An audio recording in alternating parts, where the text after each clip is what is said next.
দুই নাম্বার কথা হলো আল হাইয়ুল কাইয়ুম। বিষ্ণু বলেছেন এই আল হাইয়ুল কাইয়ুম এটা হচ্ছে ইসমে আজম। এটা কি? যে ইসমে আজম দিয়ে দোয়া করলে আল্লাহ দোয়া কবুল করে, আল্লাহর কাছে কিছু চাইলে আল্লাহ দেয়। এক সাহাবী দোয়া করতেছে ইয়া হাইয়ু ইয়া কাইয়ুম, বিশ্বনবী বলে এই সাহাবী তো ইসমে আজম দিয়ে দোয়া করতেছে, তাহলে দোয়ার সময় বলবেন ইয়া হাইয়ু ইয়া কাইয়ুম। পারবেন? বলেন ইয়া হাইয়ু ইয়া কাইয়ুম। আল্লাহর এই দুটো নাম ধরে ধরে আল্লাহরে ডাকবেন, তাইলে ওই দোয়া কবুল। পারা যাবে? বিশ্বনবী দোয়াতে বলতেন ইয়া হাইয়ু ইয়া কাইয়ুম বিরহমাতিকা আস্তাগীথ আসলিহ লি শা'নি কুল্লাহু ওয়া লা তাকিলনি ইলা নাফসি তারফাতা আইন। ও হাইয়ু ওয়া কাইয়ুম, ও শাশ্বত চিরঞ্জীব আল্লাহ, আসলিহ লি শা'নি কুল্লাহ, আমার সব কিছুকে আপনি ফিক্স করে দেন, ঠিক করে দেন। এক পলকের জন্য, এক চোখের পলকের জন্য আমার কোনো কাজ আপনি আমার উপর ছেড়ে দিয়েন না, সব কাজ আমি আপনার কাছে সুপর্দ করে দিলাম। সুবহানাল্লাহ পড়ে। তাহলে দুই নাম্বার কথা, আল্লাহ শুধু আমাদের ইলাহি নন, তিনি হচ্ছেন আল হাই, চিরঞ্জীব। তিনি হচ্ছেন আল কাইয়ুম, নিজেও স্বয়ংসম্পূর্ণ, অন্যকেও রক্ষণাবেক্ষণ করেন। আলহামদুলিল্লাহ পড়েন। মাশাআল্লাহ। কয়টা কথা গেল? আল্লাহ তিনি ছাড়া কোনো ইলাহ নাই, তিনি শাশ্বত চিরঞ্জীব, তিনি সব কিছু রক্ষণাবেক্ষণ করেন। আমরা অবাক, আল্লাহ তুমি সব কিছু রক্ষণাবেক্ষণ করো, তুমি ক্লান্ত হও না?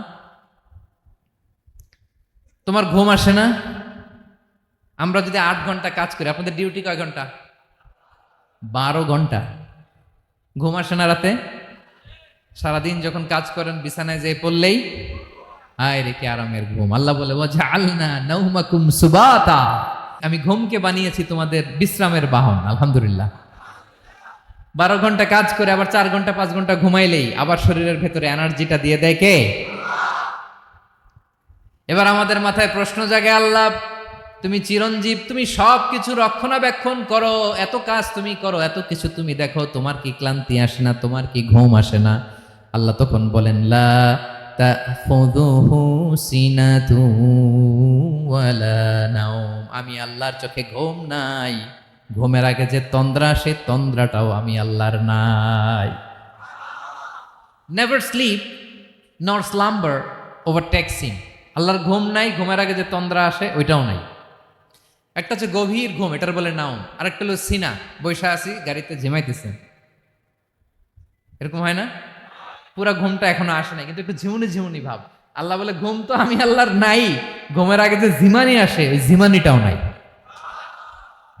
আল্লাহ ডেকে বলে গোলাম, আমি আল্লাহ যদি ঘুমাই, আমি আল্লাহ যদি তোদের মতো ঝিমাই, ভোর রাতে তুই যখন ঘুমিয়ে থাকবি তোর হার্ট, হৃৎপিণ্ডটাকে সচল রাখবে কে? তোর যখন রিজিকের দরকার তখন তোরে রিজিক দিবে কে? তোর দেহের মধ্যে রক্তের সঞ্চালন করবে কে? ঝর্ণা থেকে পানি নামাবে কে? আকাশ থেকে বৃষ্টি ঢালবে কে? আল্লাহ যদি ঘুমাইতো সব ভেঙে খান খান হয়ে যেত। এখন আমাদের মতো আল্লাহ যদি ঘুমায়, আমার মাঝরাতে কিছু লাগবে, আমি যাবো কার কাছে? উনি তো ঘুমাইতেছে। কথা বলেন। আমার গভীর রাতে কিছু দরকার, তখনও আমার আল্লাহর দয়ার দরকার আছে না নাই? এজন্য আল্লাহ বলেন লা তাখুযুহু সিনাতুন ওয়ালা নাওম, আমি আল্লাহর চোখে ঘুম নাই, ঘুমের আগে যে তন্দ্রা আসে তন্দ্রাটাও নাই। সুবহানাল্লাহ। যখন যেটা লাগে সব দেই। আল্লাহু আকবার। কে দিবে? আল্লাহ যদি ঘুমাতো কে রক্ষণাবেক্ষণ করতো? কেউ ছিল না, কেউ নাই, ভেঙে সব খান খান হয়ে যেত, টুকরো টুকরো হয়ে যেত। আল্লাহু আকবার। এজন্য তিনি ঘুমান না।